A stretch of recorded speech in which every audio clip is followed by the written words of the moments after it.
On January 13, 1995, the afternoon skies over Havana were cloudy. A low overcast had settled on the city.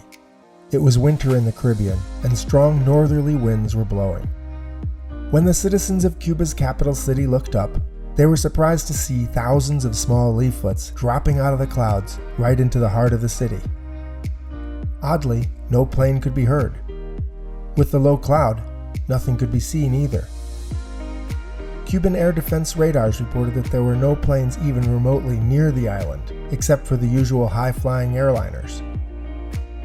The nearest small plane on the screen was on a landing approach into Key West in the Florida Keys.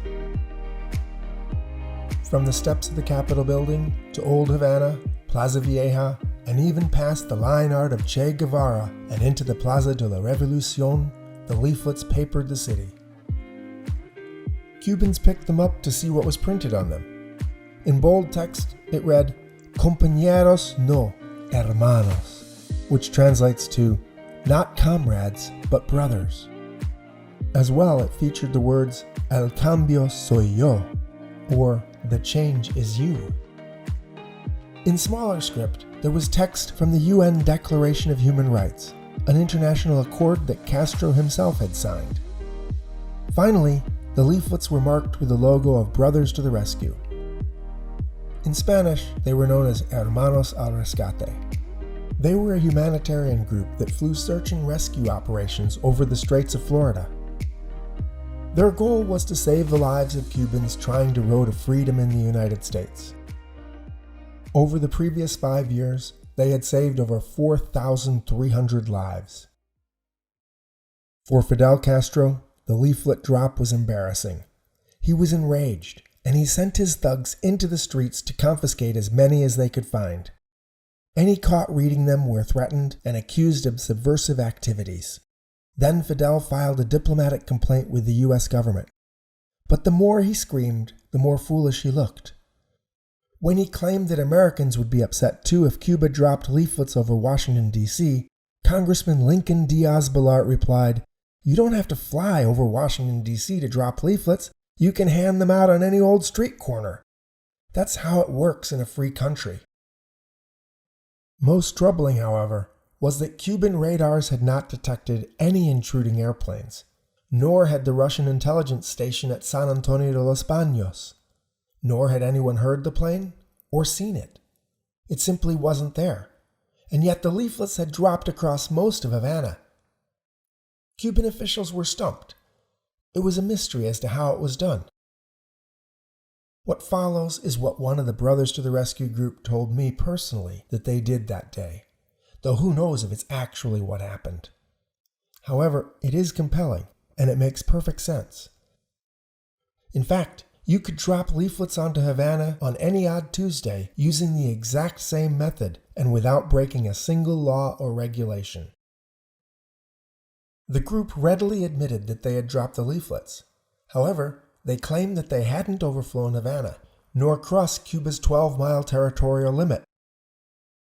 As for violating federal aviation regulations, as long as proper precautions are taken to ensure that nobody on the ground is physically harmed and no property gets damaged, it is perfectly legal to throw things out of airplanes.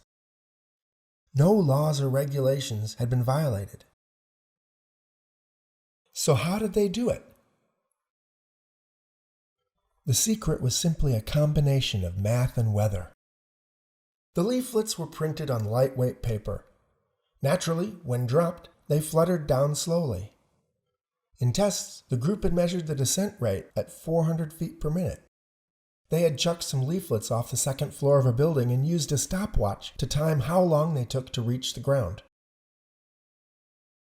As well, when leaflets are dropped from an airplane, they're carried along with the wind, just as anything would be. It was simple math. If you drop a bundle of leaflets from 4,000 feet of altitude, at a descent rate of 400 feet per minute, it will take about 10 minutes to reach the ground. In that amount of time, the wind can blow them quite a long way. As for dropping leaflets over Cuba, there's a problem. The prevailing winds are out of the southwest, so most days the leaflets will drift in the wrong direction. Sometimes, though, the winds will reverse. Weather's unpredictable like that. So the group waited. Finally, forecast winds were out of the northeast at 30 knots. The group worked out that if they flew to an altitude of 12,000 feet, it would take 30 minutes for the leaflets to reach the ground. That meant that with a 30-knot wind, the leaflets would be carried along for 12 nautical miles before finally reaching the ground. Thus, they could make the drop from international airspace, well outside of Cuba's 12-mile limit. What's more, by the time the leaflets even reached Havana, they'd be landing in Key West. They prepared the leaflets into small stacks and put them in a plastic tub, which they loaded into the back of the plane. Then they figured out the exact latitude-longitude point where they would have to fly for the leaflets to be blown over Havana. They entered the drop point into the GPS and took off.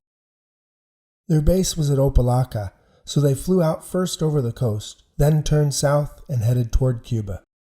Along the way, they climbed to an altitude of 12,000 feet, and when they arrived at the programmed drop point, they made a wide turn and chucked bundle after bundle of leaflets out through the pilot side window. 30 minutes later, they were lining up to land at Key West International Airport. Despite the math, nobody in the group expected it to work. That evening, however, news reached them that they had hit Havana spot on. They had a laugh, and the head of the group, Jose Basulto, said that the goal was, and I quote, to signal to the Cuban people that civil disobedience is possible. Even today, the government of Cuba still complains about the leaflet drop. In 2011, when Fidel Castro finally passed away, the world breathed a sigh of relief. But then his brother took over. Over a decade later, Cuba remains a failed state. Someday, however, the island will move on to democracy and implement the UN Declaration of Human Rights, the very document that Fidel Castro signed and from which the text was written on those leaflets. When that happens, the Cuban people will finally be free. I'm Thomas Van Hare, and this is Historic Wings.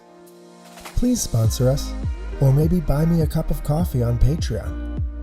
And remember, there's always more to the story.